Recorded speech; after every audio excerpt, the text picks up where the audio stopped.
5 రాష్ట్రాల ఎన్నికల తర్వాత కాంగ్రెస్ ఢిల్లీలో ఒక మీటింగ్ పెట్టుకుంది.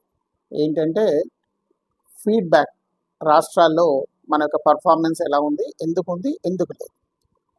ఈ మీటింగ్లో వచ్చిన వాళ్ళందరూ రకరకాల అభిప్రాయాలు చెప్పారు. అందులో కొంతమంది ఏం చెప్పారంటే బీజేపీ ఎప్పుడు కూడా బాగా డబ్బున్న వాళ్ళ పక్షాన్నే ఉంటుంది, అదానీ వైపు, అంబానీ వైపు, ఇలాంటి వాళ్ళ వైపే ఉంటుంది. కాబట్టి మనము ఎప్పుడు కానీ దారిద్ర్య రేఖకు దిగువన ఉన్న వాళ్ళ పరిస్థితిని మనం హైలైట్ చేస్తే మనం గెలుస్తాం అని చెప్పారు.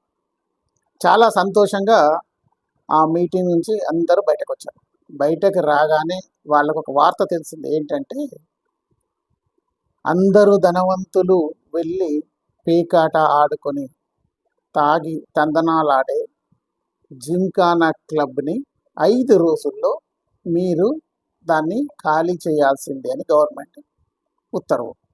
దానిని సైన్యానికి అప్పగిస్తున్నామని. బీదవారి సంగతి తర్వాత చూసుకుందాం, వాళ్ళ పరిస్థితి ఎలాగూ మారదు. కానీ మొట్టమొదట మనం కాపాడాల్సింది జిమ్ఖానా క్లబ్ని. పదండి అని యువరాజు వాళ్ళందరినీ పరిగెత్తించాడంట జిమ్ఖానా వైపు. ఎందుకంటే యువరాజు కూడా దాంట్లో ఒక మెంబర్. జై హింద్, జై భారత్.